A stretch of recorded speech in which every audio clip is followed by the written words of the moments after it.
All right. Hello, everyone. Welcome back to another episode of Stripped by Sia, your podcast for strippers, sex workers, and all the fancy naked people in between. Welcome back to season 5. I am your lovely host, Steph Sia, aka Kimchi on stage. You are probably going to see me on stage at some point. If you live in the lower mainland, if you live in Vancouver, you usually dance around the clubs around here. Feel free to pop in, dance for me. Maybe you want to chat about my podcast, which I've had people come by before, which is kind of fun. So keep doing on what you're doing and tip me if you are intending to come by and visit in person. I am also a digital content creator. I was also a former sugar baby many, many moons ago, which I've shared my story on past episodes, bonus episodes, which you can check out. I want to do a big shout out to Skyhawk After Dark TV, which is an adult industry network for other adult industry podcasts, such as mine. We also have some other great shows that are on there. Be sure to give them a peep. It's after skyhawkafterdarktv.com if you want to check that out. Also, big shout out to some Patreon subscribers. Hello to Snoo all the way from Germany. We've got Jay Suncern here in British Columbia. We also have Justin Erickson in the States and Arip Sarkar in Canada as well. Thank you for being on the top tier of the show. Top tier participants get a nice little shout out on every episode. So thank you so much for that. There are also many other Patreon subscribers on the other tiers, which you can check out for as little as $4 a month, which is the price of a coffee at some places, but maybe that can't even afford you that anymore. But anyways, if you do want to check it out and support the show, I am using the funds to create my website, which is in the works for real this time. I finally just outsourced it and hired someone. So your money is going towards there because I just don't have the time or energy to do that. It is patreon.com/strippedbysia. Go check it out. See if you're interested. Lots of cool bonus episodes, video exclusive content, such as one today, and lots of fun, exciting things that you get before everyone else does publicly. So be sure to check it out. But enough of me talking. I hate going over 2 minutes for all that stuff because it's a lot to talk about, and my guests are just here patiently waiting. I am continuing to bring on some fantastic guests for this season. If you are new here, the show is all about destigmatizing sex work. So I bring on different sex workers, also people within the industry, whether they're in the background, they're part of production, they're producer, or whatever, just to give a very transparent approach to what sex work is and what our lives actually really entail. Because a lot of the times we are often, misclassified, or people make stereotypes or assumptions about the jobs that we choose to do. Emphasis on choose, so because a lot of us are consenting to do this, and again, not wanting to be confused with trafficked or exploited persons, which oftentimes gets happened. So I just want to be able to provide a really raw view on the work, including the folks that are coming on today. Really excited to bring another couple on the show today to speak about sex work. So this week, to kick it off, I am bringing Chloe and Rico onto the show. They are both full service sex workers based in Canada, and I am really looking forward to bring them onto the show to talk about work, because they are in the same line of work too. So I'm really curious to have this conversation about, their relationship, how they approach work. Do they bring it home with them? How do you separate work and personal? How do they not get blurred together? So I know a lot of people have a lot of questions about those who are in relationships, how you get into relationships with sex workers, how to approach this kind of conversation. So we are going to be talking about all that kind of stuff today. And I feel like I've been talking for literally 5 minutes straight, which I have been. So enough of me talking. Welcome Chloe and Rico onto the show. We're very excited to have you. Really looking forward to having you. And this has been like a long time coming. I know it took a bit of a break over the summer. So thanks for your patience. I told you I'd get back to you. We're finally here today to talk about yourselves, your work, your personal life. a little bit about both of you. I know I kind of did my own intro on both of you, but if you wanted to, provide the audience with your own definition of the work that it is that you do, I'd love to hear from both of you. Yeah, sure. So for me, I kind of classify. Oh my goodness, can't talk already. Classify myself as. I'm just too excited. I classify myself as so a full service sex worker or a high end companion escort. I also make digital content. So I'm on OnlyFans. I'm on Twitter. I'm even looking to expand my horizons right now with a few different other ideas that are in the works. But yeah, that's kind of who I am. That encompasses me. So, and then we, as a couple, we also have a duo product or a duo. I don't know how you would explain it. Yeah, like experience. A couple, Experience? couple. Yeah. It's more than just the way I describe it is that it's more just a duo. It's getting to experience explosive couples dynamic, right? So it's different if you put two sex workers together, and they may jive together, but it's, I don't know. I feel there's a different chemistry. There's a more intensity. There's more intimacy, and we're so good at sharing that with when we have someone added to our chemistry, and we're good at making other people feel comfortable. We Other people naturally just feel comfortable with us having our chemistry. So that's what the feedback we often get.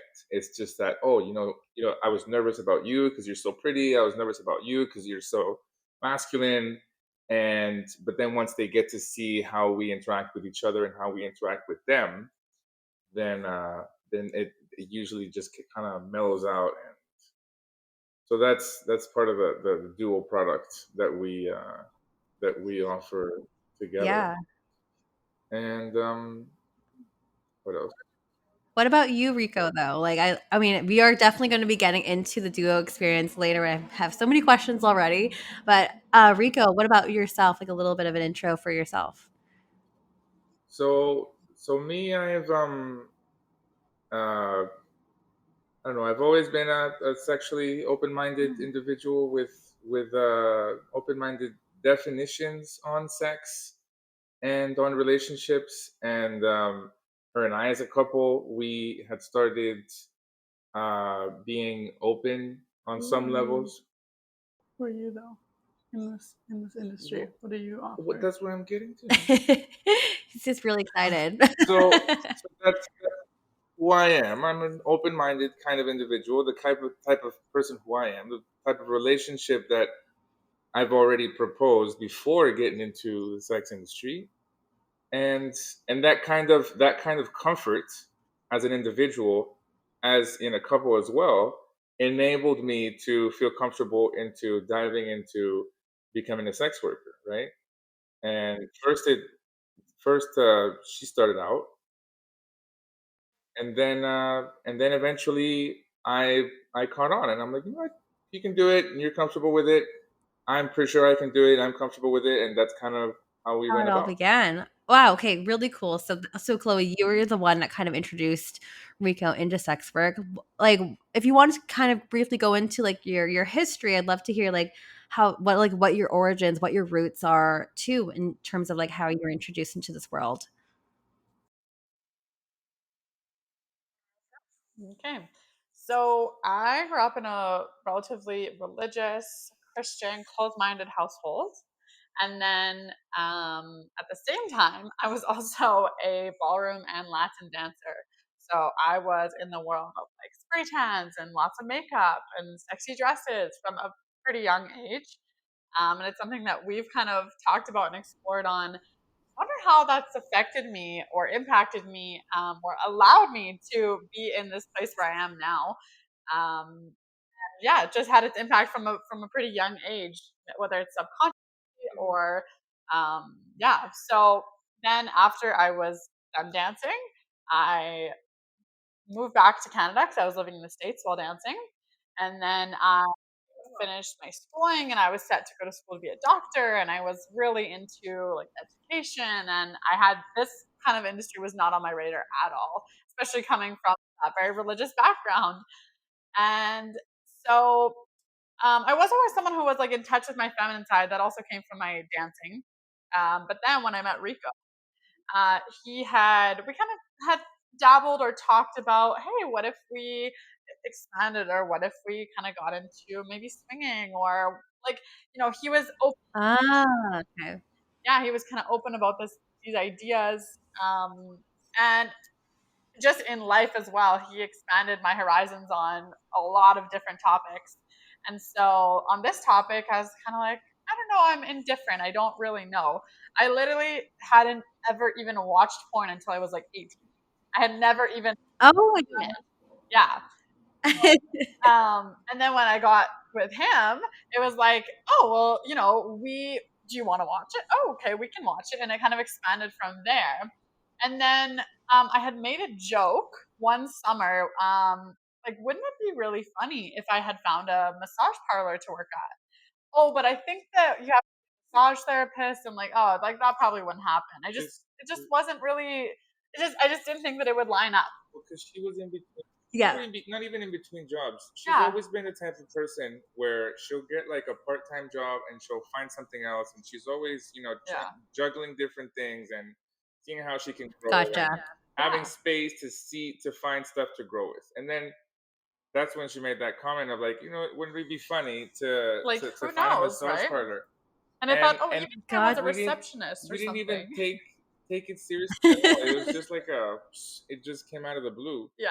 And then she found this one ad that kind of. Well, I had found, so what had actually happened, I guess, before that point was we had gotten on Tinder to have threesomes. So this was kind of like, okay, let's just get on Tinder, see what we can find. And then we had someone send us a message and ask us the question of how much. I was like, what do you mean how much? What are you talking about?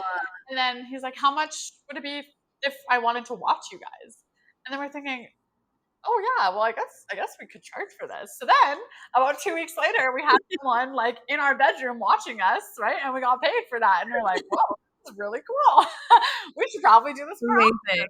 Yeah. But even then, that was just it was more of just like happened, and we didn't kind of pull to see what we can get out of it. Yeah. It just happened. It was just an experience. And then very organic. Yeah, super organic. Yeah. So then again, maybe 2-3 weeks later, made that comment, oh, wouldn't it be funny? And then I was always on Kijiji looking for different ads of just jobs. I'm a very like entrepreneurial spirit, so I really love finding different people to work with and just unique things.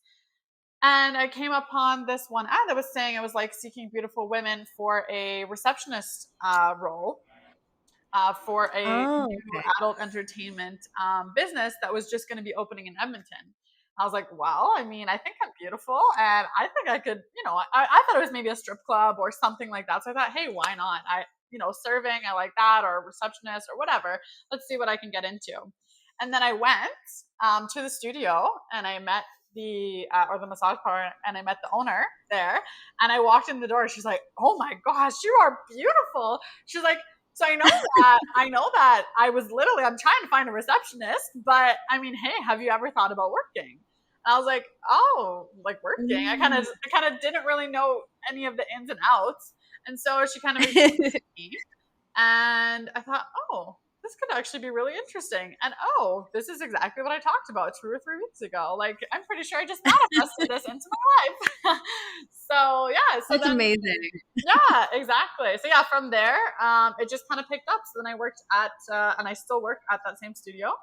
So yeah, that's been 2 years now. My 2-year anniversary happened at the beginning of August. So congrats. Yeah, thank you. Yeah. So that's kind of my intro to it. And then I was doing it for maybe a few months before, and then he thought, hey, why not? Because he was having experiences for fun, and then he thought, hey, why don't I try to get in this industry? Why don't I try to make ads? And he did. And then we thought, hey, why don't we do this together? Because, we've had one person pay for it. So I'm pretty sure other people would like to have this experience. And then it kind of has just blossomed from there. Oh my gosh, I love this story so much. Yeah. What a fascinating story, first of all. Like, what a natural way to get into the industry. And of course, it really helped because both of you are super open minded. It seems like, and it sounds like. So it just seemed like, hey, someone offered this. Let's give this a try and see how it goes. And you obviously had a lot of fun with it. And now, look where you are, where you're at now. What a fun story. Oh my gosh, that's amazing. Okay, so many questions here already. Um with Tinder, using that, for threesomes. I know a lot of people use that, and other various apps as well. Did you find a lot of people were looking for couples to have threesomes with? Like, did you have a very high success rate that way, or like how was that whole experience? We didn't. We weren't even initially looking for threesomes. It was more like she decided, you know what, I just want to have fun with it. It was like it started out with I went for a weekend to Calgary. She was like, "Oh, I'm bored. I'm just gonna get on Tinder." And we had already talked about, it's fine if you feel like having experiences. I was never in a position where I was imposing anything. I'm like, look, I'm open minded, and if ever you become open minded and you feel like having experiences, go for it. And that so she started out kind of finding people on her own, but at the same time she had me in mind, and she had in mind the importance of mentioning to anyone that she was flirting with, hey, you know what, by the way, I'm in a couple, we're good and this and that, so this is just extra for me or potentially for a threesome. And so it was important to point that out from the beginning, and that's something I guess that we had talked about as well, in terms of like these are the kind of ground rules. Like if we talk to other people, we should let them know that we're in a couple, so that they don't have any expectations outside of that.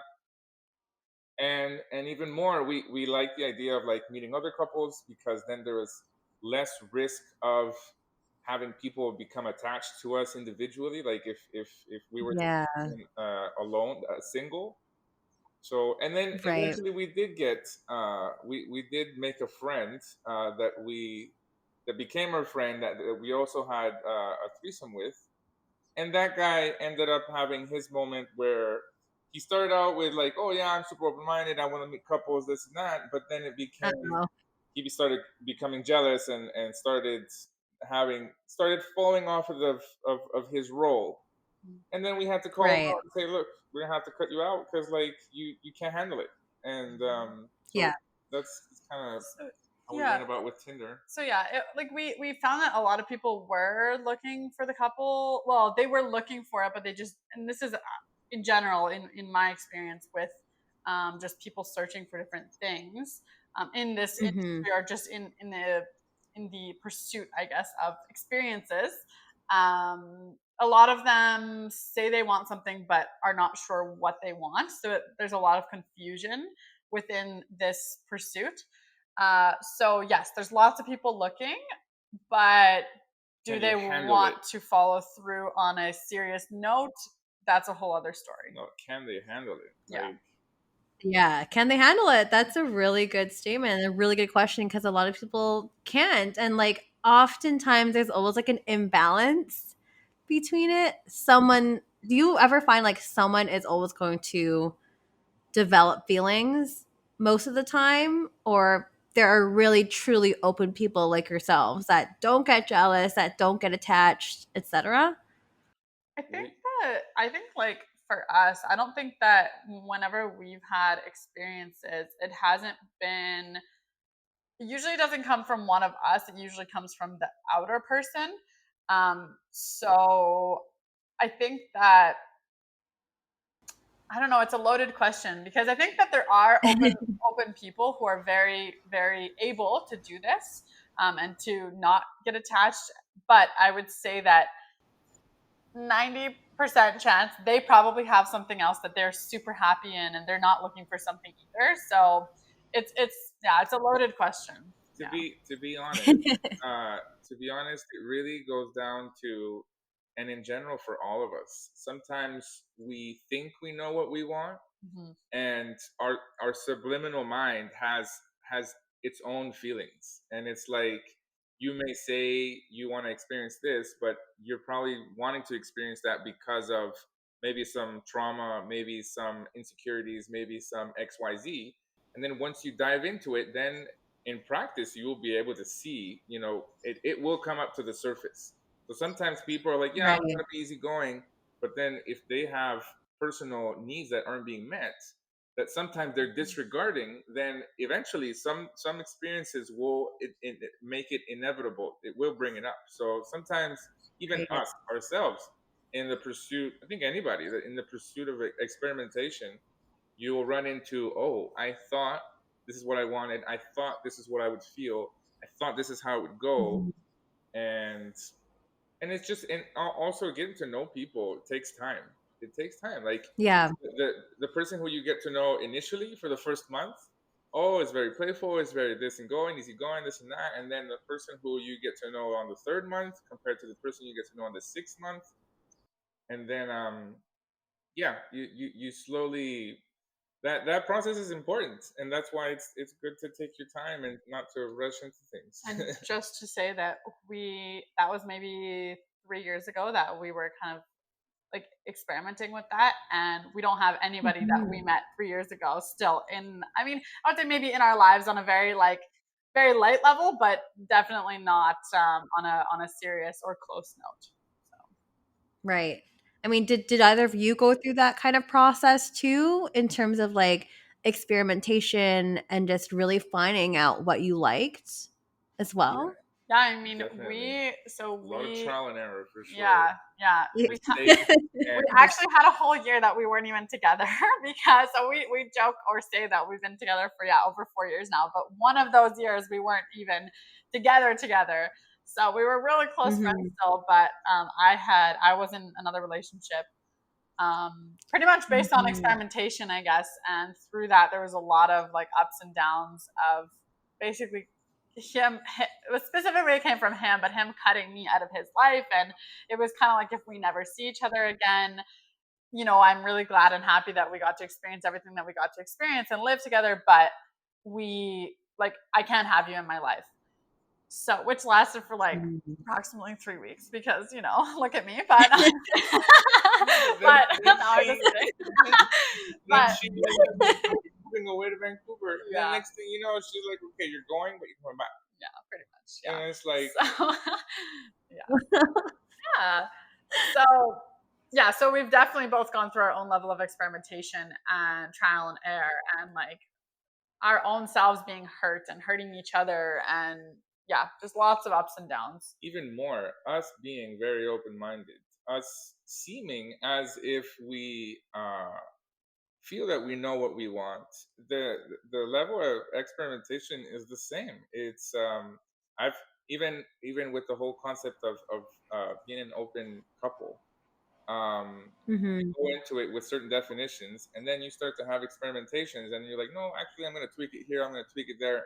Actually, what I thought I would enjoy, what I thought I'd be comfortable with, I'm really not with Not, this and yeah. that, etc. So it takes experimentation, it takes courage, and it takes honesty, not Yeah. just with each other, But with but with ourselves. yourself. Yeah. Like you have to accept things with yourself to be able to communicate them. And then we have this thing where sometimes some things are difficult to share, um, Mhm. with our own personal experiences. So sometimes we won't really talk about it, or we'll tell each other, you know what, we'll talk about it soon enough. Like, let me just process it. Let me just see how I feel about it, and then we'll have a moment where, like, okay, we're putting the truth on the table, and we'll just put it all out and just say, this And is what I then felt, this is usually, what I did, this is what I learned from Right. it, this is I want to share this with you. We always have those moments where we keep transparency between each other, and I think that really really helps things Yeah. I mean, any kind of getting. communication, and the more transparent you are, I think that it is such a good habit for any relationship, but especially for open type relationships too. But I feel what's interesting about your relationship, what adds like another layer to this, is like the work aspect too, because obviously the work that you both do is very intimate and very vulnerable as well. So how do you how do you balance that all? And are you transparent about work, like at home too? Like, do you take work home with you? Do you talk about it, or how do you tackle all this? Big question. Yeah, so I would say that we're completely open about work. It's not necessarily down to like specific experiences and names and all of this stuff. Just because it's kind of a client's, it's a between you and your clients, right? But Yeah. um, whether it's a specific experience or that was maybe really good, or maybe it's like, oh hey, I like this, or maybe we should try this, or hey, look, I learned today this, I don't like this, or yeah, I would say that we are pretty good with leaving work at the door when we come home and not letting it affect us. It's definitely something that we Mhm. chat about and talk about our own personal, I guess, journeys through the day. For me, I work not specifically on a schedule, but I'm at the studio, so I have a physical place to go and be on schedule all day. Not all day. Oh yeah, sorry, all day, but not every day. Right. And for him, he doesn't have that schedule that he is on this kind of day. It is when he gets a call, he goes. It's different industries. Right. Two It's very different different industries. Yeah. clientels. It may seem Yeah. like the same, but the Like there's a he could never whole go sit at a studio all day and be there, busy all day. It's there's a just not how his industry yeah, works. Versus where with Right. me, I it's a I different basically audience. put up my Mhm. schedule and I get booked. So Yeah. yeah, different audience. So on that level, it kind of sometimes makes it difficult because, well, for me specifically, if in the middle of the night he's like, I gotta go. It's like, oh, I don't want you to have to go, but then it's also in supporting each other in that, which has been something that like I've been having to work on lately because it pulls at me, right? Especially like if I've been on a Mhm. trip or if I've been away or if I've been at work all day. It's like, oh, I don't want you to have to go, but that's also that's his industry, right? So yeah, for Right. the most part, I would say that we're good at leaving it at the door, not letting things pour over into our personal lives. But Mhm. we are very, very open about work, in like within our personal life. So Right. And that's interesting too, because yeah, as you mentioned, like it's under the full service umbrella, but they are different in how it is both operated. Because Chloe, you have a physical place to go, and you can kind of think about like, okay, well, I'm going to work, I'm leaving work, and I'm cutting it off from there. Whereas opposed to Rico, like you're more of a freelancer and you have your own independent ads, I would imagine, and you do outcalls. So it's like, well, when you get booked, you gotta go, you gotta go. So it's kind of like, do you find that to be really difficult managing a life like that, or do you find that it's more flexible that way, Rico? Both sides have their pros and cons, definitely. And the good thing is, for example, I'm a night owl type of personality. She, on the other hand, is more of a she likes to be in bed by 11 o'clock at the most. And even if she tries to stay awake past that time, she will crash. And yes, and that's true. then she Me needs her too. beauty Me sleep. too. Yes. She needs her beauty Right. sleep. And me, on the other hand, I'm complete opposite. I can be up till 5 in the morning, no problem. And so for me, at least in that regards, it isn't difficult on me, personality wise and schedule wise at night, because usually nighttime is when I get calls and when Hmm. you want to get rowdy. And and so that's the thing, the demands for men. And so my something I didn't talk about is how my service, what I offer as a service is my, because people ask me, oh, do you have women, do you have men, what do you like to cater to? And I'm like, my business is mostly is generalized for everyone. My ad is generalized for men and women, but and Hmm. couples. But what I mostly get is men, and I'm Hmm. bisexual, so I don't have don't necessarily have a preference in regards to, I don't have limitations so much as for gay men that want to be male escorts. They don't see couples, they don't see women.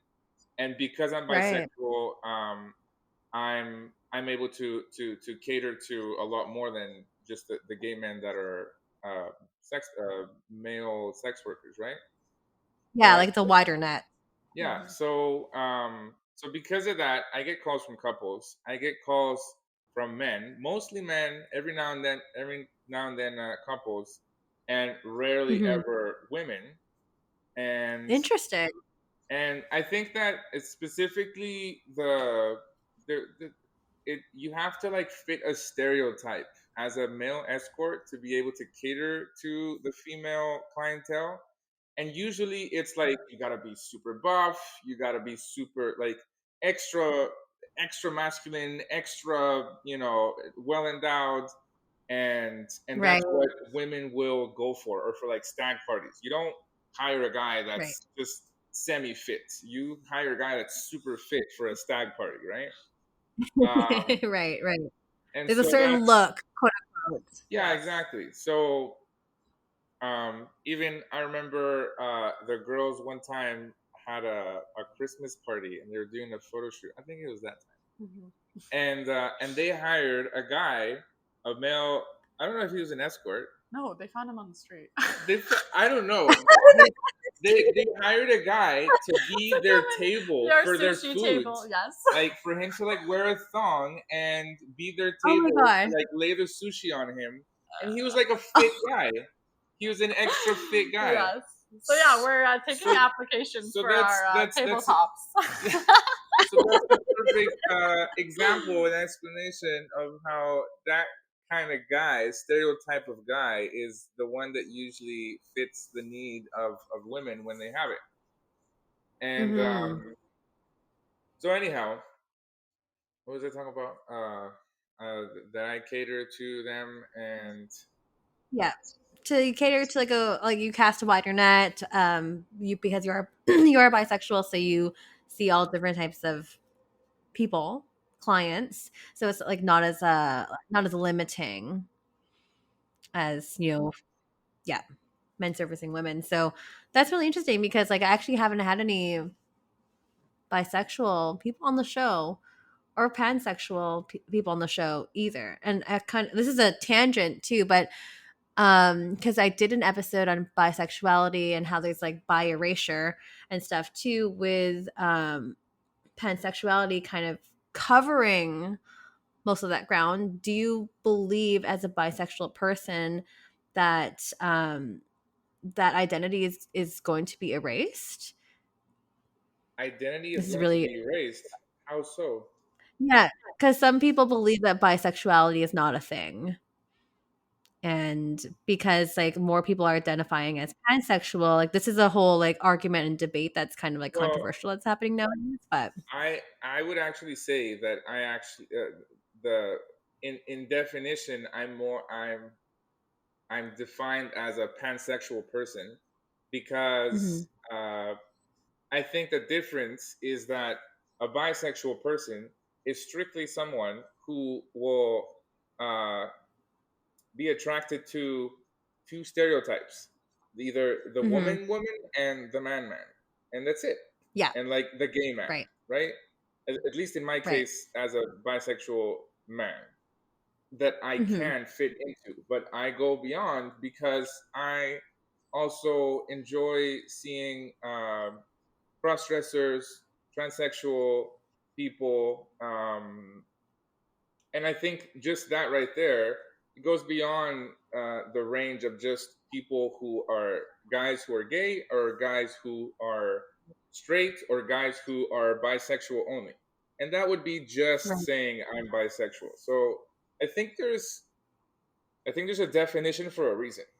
And anyone that was anyone's entitled to their own opinion, but totally, anyone that's in denial of the definitions is in denial with themselves, plain and simple. So like I don't people want to live a culture of denial, then go live a culture of denial. we'll be in a culture we'll be in a culture of there's definitions for a reason, and it yeah, is what it is. it is what it is. Sorry for the tangent. We'll go back to both of you here right now. I wanted to hear about like because you both offer different things, but you also offer a duo experience as well. And you kind of briefly talked about it earlier today too, because I'm used to duos being like, hey, like come book a session for me and my friend, or a person that I work really well with. But because you are actually like a couple in real life, like outside of work, but also inside of work too, you have that extra degree and that dynamicism that comes with that. So like it's really cool to see that being offered because it's pretty rare. So do you want to kind of go into that experience and what clients can receive from that? And of course you don't like go into detail, but like talk about it in general. Yeah. Yeah. We say that we offer, a sexy experience with like a fiery couple, right? Because we're very passionate people, um, who just we can kind of fit into anyone's idea or fantasy of what they've had. So sometimes it's people want to experience having like more of a cuck experience where they watch us, or maybe if someone wants Rico to watch him and I, or sometimes we have couples that want to experience their first swinging experience. And so we just offer a very wide range of different things. We well, we haven't specifically, um because we haven't like specifically delved into any BDSM or any of like that kind of realm. I Yeah. myself kind of have my limitation on like I'm not super into degradation or pain or anything too in depth. Just in my like nature, I just can't quite do that. So That's that's kind of where like where we do get a lot of boundaries. requests for that. We do that is actually a pretty common request. Oh, Yeah, really? for a I guess intense BDSM experience. Like a Mhm. domination Yeah, session. yeah, from the both of Right. us, because Different it's a levels. it's an interesting experience to have it from both the male and female, whereas usually you would have it from one or the other, right? So Right. yeah, I would just say that we're just like overall, we kind of call it like that girlfriend boyfriend experience, that people can Cool. experience with either of us in the same session. So Or sometimes Yeah. people yeah, they just want like a power couple experience, right? yeah, So they want to be part of it. mhm, They want to be part of what it looks like for two very confident people with each other feel like and be a part of that. mhm, So like you can have that amongst friends, like in regards to like a duo that would be two separate sex workers that are just friends. Right. The confidence can be there, but I think when you have a couple that treats each other like a couple, then you there's way more essence to it, and we kind of advocate Yeah. it that way. And people that get to experience it, they get to really uh, feel the difference, right? And it it it almost feels like it's not even a paid experience anymore. yeah, We make it feel like it's a free. Right. yeah, So that's I think that's the ultimate like uh, fantasy for clients is to Mhm. and the ultimate fantasy of why they even get into paying for sex workers is to be able to embody that experience of like being able to just mesh with someone without doing all the work of the chasing, conquest yeah. and the dating and the waiting and all this stuff, right? So we're good at offering that. We're good at offering that. Like we're already comfortable with each other, and we're sharing that Mhm. vibe with you the way as if you had already done all the work to be comfortable with us. And I another love that. another part of it also is that like we've kind of expanded upon this, because I before wasn't really, I guess, advertising or mentioning that we had a duo product because I was a little bit worried about how my clients would take it. But Right. since expanding upon that, we've had a few people say, "Oh, I cannot wait I cannot wait to meet so and so, and I can't wait for him to watch us." And it's like this big fantasy thing of I get to fuck the porn stars that I see on OnlyFans. Now I get to fuck them in person. This is gonna be so fun, right? So it's pretty cool to have that experience, and we've enjoyed that. We've had so much fun, so many fun experiences that we think to ourselves, oh wow, this is so cool. We're really thankful to be so open with each other. So many moments we look at each other and say, wow, like we would have never expected this to happen, and this is amazing. So Yeah, it's Yeah, funny. I mean, it's so unique. Like, you guys are really lucky to be in this like awesome relationship dynamic and work dynamic. Like, I don't hear, and I don't interview many couples that I've like interviewed one other couple like back in season 1, episode 8. But yeah, like there hasn't been a lot, so it's really special.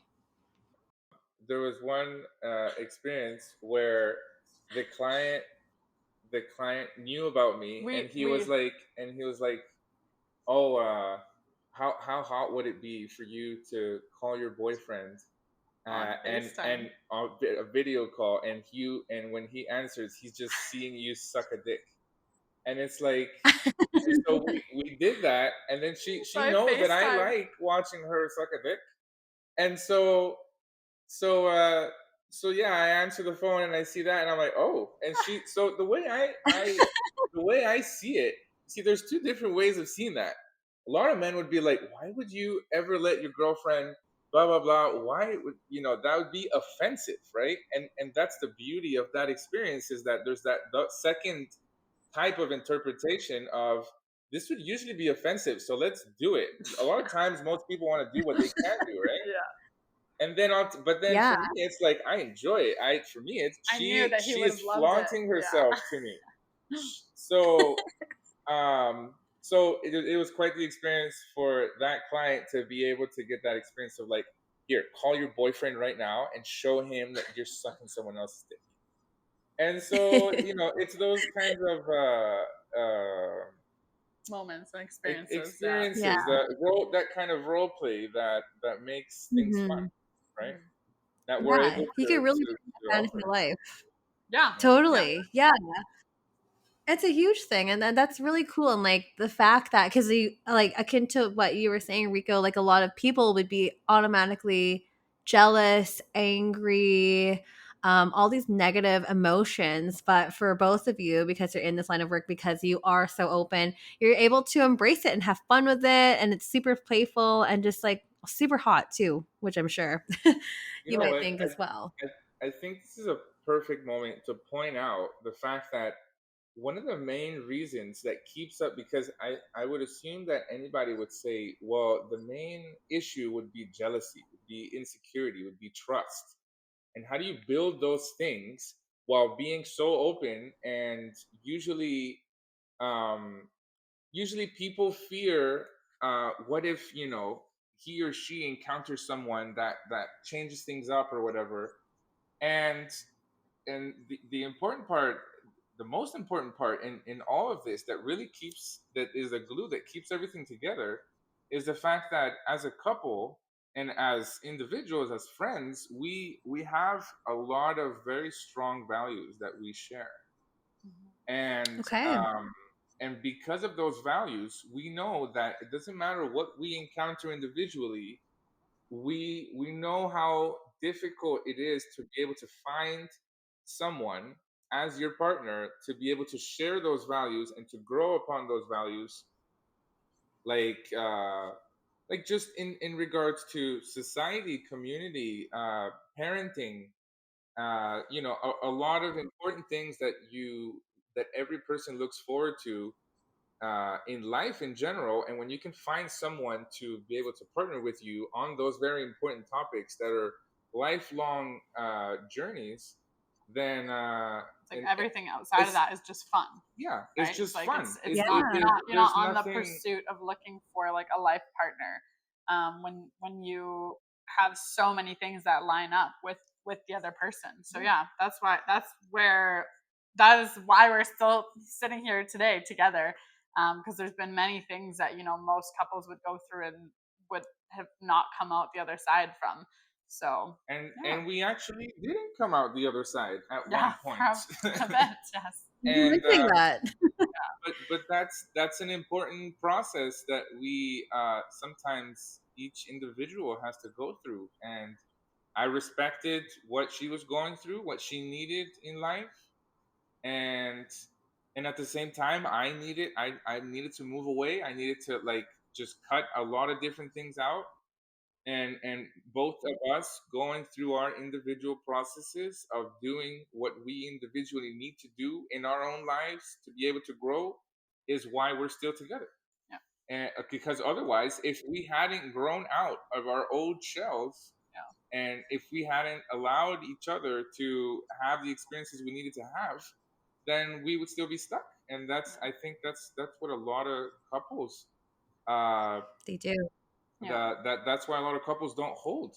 It's because they stay stuck, Yeah, they don't grow, and they don't want to let go of certain things. They don't want to become open-minded to other things. They don't want to accept themselves. Even Mhm. less, if you can't accept yourself, you can't accept the other person. So Totally. if you can't accept yourself, you can't offer the support that that person needs for that person to be able to accept themselves, because Right. just you know so Yeah, and you need that yeah. to grow. And I feel like a lot of people just get stuck within themselves, and sometimes like the other partner is not allowing for them to grow, or isn't as open-minded, or or are fearing change, which is a real thing. Like, when you start to grow or maybe outgrow your partner, and that partner's not there for that, like, then you see that little bit of a shift. But it's really important that you both individually do your own thing. And I also just think it's really important for you to also be independent and have your own lives and stuff too, and do your own thing. And because you're able to, like, break that off, do your thing, and then reconvene, I feel like makes you an even stronger partnership, which is why you're sitting here today. So that's so important, because like a lot of people can be really jealous. And we've had this conversation briefly in other episodes too, especially like when one person is in sex work and the other person is out, and there's like a lot of understanding and educating that needs to be done, lots of communication that needs to be done. Like, it's really cool that I guess both of you never really have had to have that conversation, because you were already kind of forthright about it. But have you had any like difficult conversations that you've had to have before? Maybe, I guess, when you had that kind of rough patch, or maybe that time where you had to separate? Yeah, we've definitely had some difficult conversations. I would say that they've been more so around the, like, in my personal life, not so much within the work, within my work, because when I go into my role um, of being that companion to someone, I am in a very I don't want to say a shell, but I am giving parts of myself, but not all of myself. So I have my boundaries of the things that I talk about, or the experiences that I talk or that I share with them. And so, yeah, I would say that the difficult conversations usually come from personal experiences versus industry or work experiences. Yeah, and I would say pretty much the same for him as well. Yeah, yeah. Yeah, no, that's interesting too, because like, I think a lot of people would assume that work would be the cause of things, especially because there's a lot of people that listen to the show that are not part of our industry, that are, vanilla or civilian folk, that would often assume that, like, oh no, it's because of the work that you do that's causing problems. But when it boils down to it, these are just chosen professions that we want to do, right? Because we are in this industry on many different levels, from the financial to the time freedom, like freedom of time that we have, or the luxury of time that we have, to so many other things that usually work is not the thing that causes frustration, and because it is one of the best things in our lives. Like, we are so abundant in our lives on so many different levels because of this industry. So yeah, I would definitely not say that this industry has caused like a lot of discomfort or a lot of uncomfortable conversations. Well, on some level, Right. on some level, and I could point out an example of how sometimes she may be able to experience certain things that are way above what we can provide ourselves. Like, she's been on multi-million-dollar yachts. She's been on really expensive trips. She's been able to do a lot of different things that sometimes I think anyone would get jealous of on some level. And if I was doing the same thing, if I was taking pictures on a really cool yacht, and I haven't taken her on a yacht, kind of thing, right? I think she, on some level, would become a little envious or jealous because I would be enjoying it so much, right? And so sometimes that has come up, but that when we have the conversation about it, it boils down to, you know, we we just have to be aware that we are living our fullest lives. We just have to make sure that we're living our fullest lives, and that we're growing, and that we can enjoy so many different things, but sometimes it's not time to enjoy them right now, and that's Yeah. okay. And One Yeah. of the good things that he always says is that usually my clients convince me to do shit that I would never do with him. So then I come yeah, back and then I'm like, oh yeah, so do you want to do this? This is, he's like, so what? Now you experienced this and now you want to do it? I'm like, yeah, okay, we can do it. So yes, that's the one good thing that he always jokes about. Yeah, or like, yeah, and just many different things. And he's like, okay, yeah, now we'll finally get to do them together. and you know what? On some level, I think it's really important that we have really well defined parameters for things that help us keep things in the right lane. In the sense of, like, when she's out with the client, it doesn't matter how much fun she's having. It doesn't matter how much she may be enjoying. She's enjoying it as Chloe. At, like, it's like a mindset. It's like a persona, Yes. and she's not enjoying Hmm. it personally as who she really is personally. On some level she is, but it's both my it's both of our individual jobs to make a distinction. It just like anybody else that has a Yeah. profession, Any industry. It is. anything. Yeah. It's like they Yes. they may get along with someone at work and be super buddies with that person at work, but it's at work that they are really buddies with. But outside of work, they maybe Totally. hang out. I've had a partner, a work partner, that for years, who him and I, we never personally hang out, but when we're at work, we're the best of friends. And Totally. so it's really important to understand that, and as hard as it may be to accept for a lot of people, because it sounds impossible, Yeah. but within sex work, it's the same thing. You go in there with a different mindset, with a different set of emotions, with a different everything. And It's like as it if doesn't matter anyone. how much you seem like you are pleased. You're there Hmm. because you're doing a job.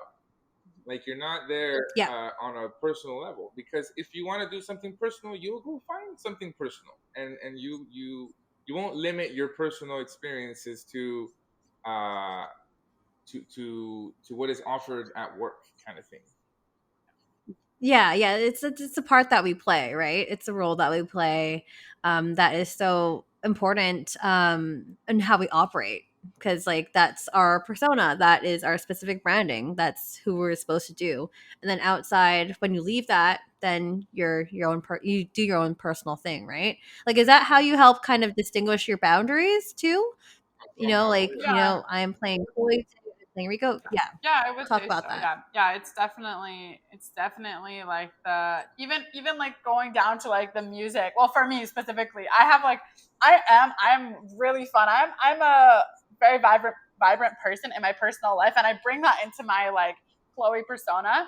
But even like when I'm going out for dinner sometime or whatever, even when I'm in my personal life, I'm like, oh, I want to feel the Chloe role tonight. So I'm listening to different kind of music than I would probably listen to like in my day-to-day life.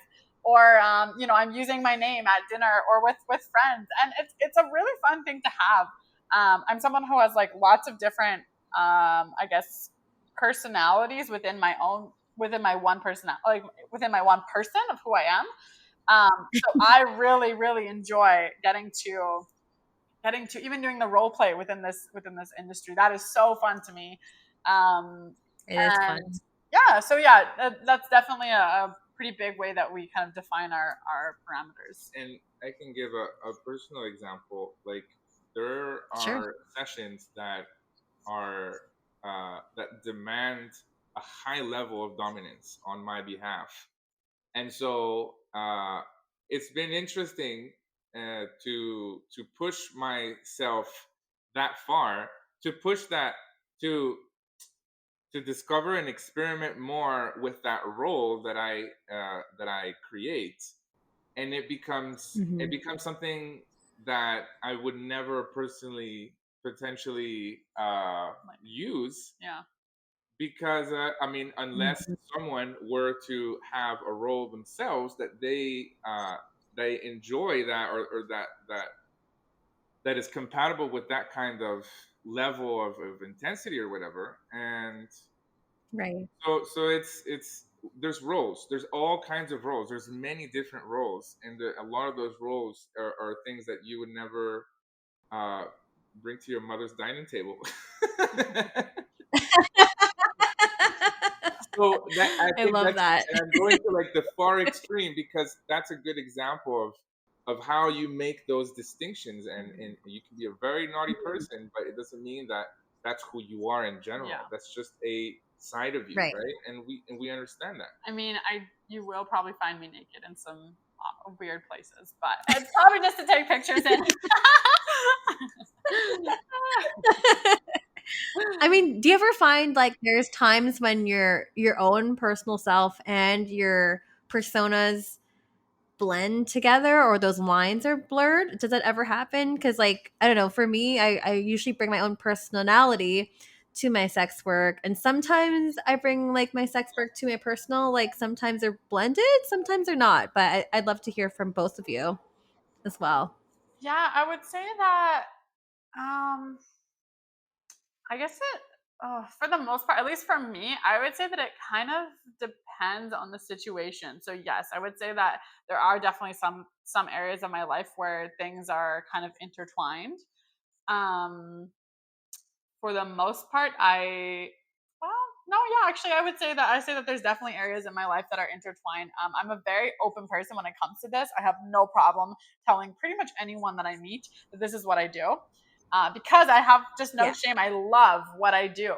Obviously, there's a With balance. Yes, discretion. Like obviously, there's some yes. people I'm not that you saying, don't tell yeah, on purpose and specific. for good reason, kind of thing. Yeah, Of course. but most people, Yeah. I don't mind expanding upon this, because I think that there's so much stigma and so many wrong ideas about what this industry is, right? Or even some people that I've known for a really long time, Yeah. I'm like, hey, did you know that this is what I do?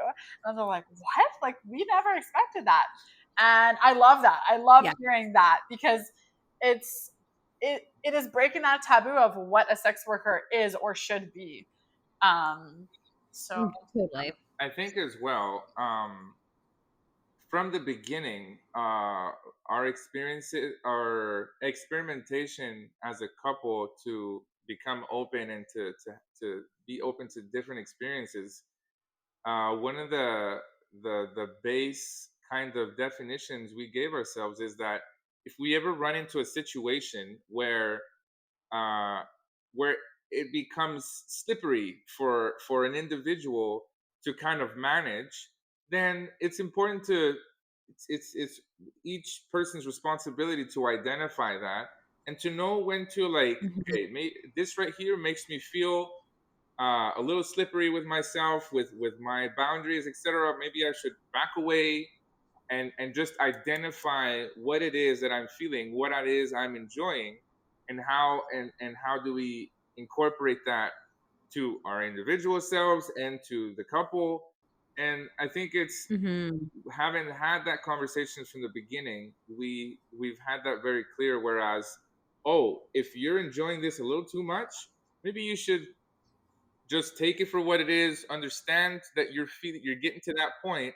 Kind of step back Mm-hmm. and you do it because, again, of the values that we hold for each other. So you don't want to ruin something that has so much potential on so many different important levels in one's life. So then that's when you understand why boundaries are healthy and important, and why you shouldn't allow yourself to just live whatever you want.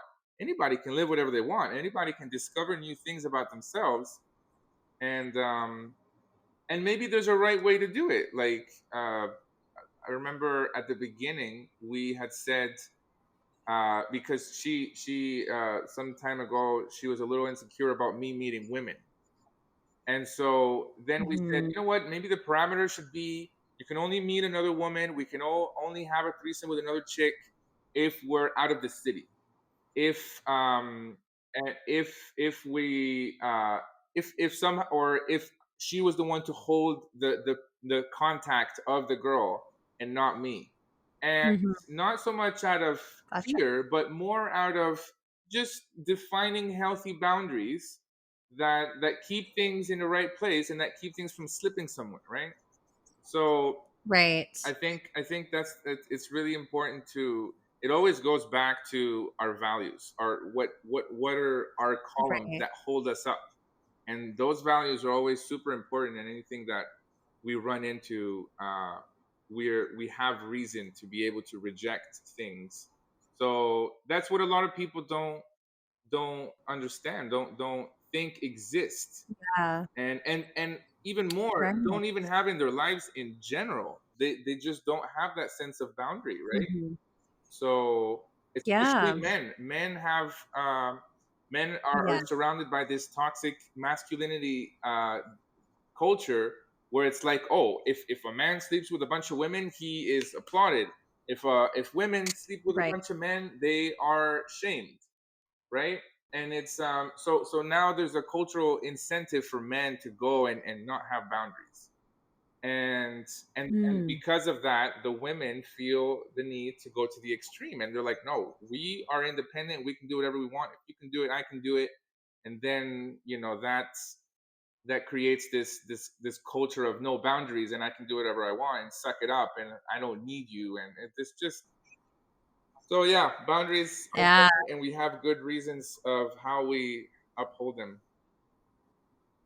Yeah, no, and that's really cool. I'm going back to that whole like values conversation, what you said earlier, and it's a really really cool way that you kind of brought it full circle. It's so important to have alignment with that, and which is why you were both so successful today in both in your relationship and with work. So, thank you for that conversation. I'm sure we can talk on for another hour or so on this because it's just so fascinating. But there is a question that came in from one of the Instagram followers of the show that we could probably move into that portion and we'll go from there.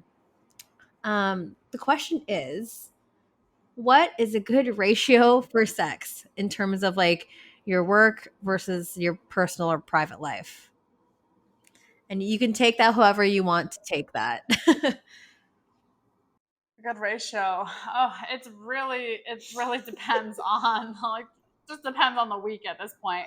Um, You have to accept each other's like it goes down to like um sex drive. It goes down to like where we're physically at as like just our bodies of have we worked a ton this week? We have a few other Yeah. businesses as well. So it's not that's not our main I guess line of work. It's kind of on the side. Mhm. Yeah. So we are super busy individuals on multiple different facets. So it just for me at least, I think for the both of us, it kind of depends on how the week has gone or how the day has gone. Totally. I personally like work.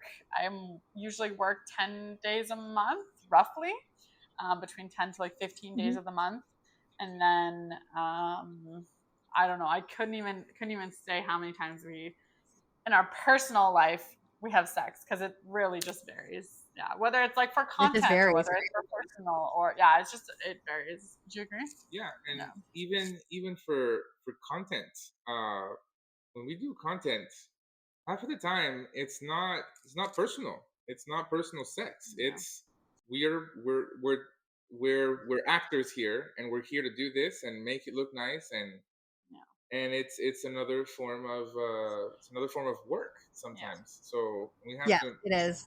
And it's important to understand the distinction, because we've had our trials and errors where sometimes we have personal needs, and then we try to make content from that, and then it's like, whoa, no, this is not a good idea.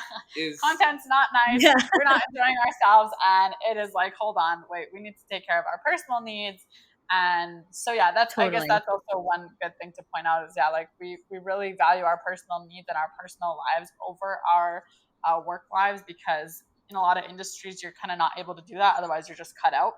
Versus we really enjoy the luxury of this industry of, hey, if we are really not doing well in our personal lives this week, we don't have to work.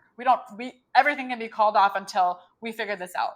So that's one really nice thing that we get to experience from being in this industry. Amazing. Such a good answer to that question too. Gosh, this was such a fun conversation. You guys are amazing and such a great couple. Thank you so much for sharing your insight on the work that you do, the work that you do together, the work that you do separately. It's just been a really, really fun conversation overall. And again, I could probably talk for another hour, but I have other interviews to do today too. But thank you so much, Chloe and Rico, for coming on the show today. But before I let you go, where can the world find you?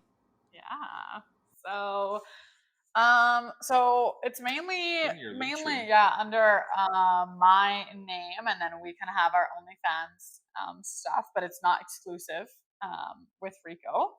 But so my Twitter will be Miss Chloe Yeg. And then my OnlyFans is also the same one. So it's Miss Chloe Yeg, and you can find all of my website and everything just through my Twitter. I have a big link tree, and you can find lots of goodies there. So and then for us, our website, we just have a website called, I think it's Rico and Chloe .ca. So then you can book with us through there, and we do lots of traveling. We're in BC, we're in Grand Prairie, we are going to be in Montreal in October. So we're kind of wanting to expand across Canada now. So yes, we're always probably going to be in your city. I love that. If you haven't checked it out already, all of those links are in the show notes below. And for everyone else listening at home, it is Stripped by Sia on all podcast platforms. If you want to rate 5 stars on Apple, please do. Write a nice review. That'd be awesome. We're also on Spotify. We're on every podcast platform that's basically out there. So that really helps the visibility and accessibility to the show. So be sure to do that. If you want to support us on Patreon, it's patreon.com/strippedbysia and Stripped by Sia on Instagram and Twitter. And that's it from us today. Thanks, everyone. And we'll see you all next Sunday. Bye.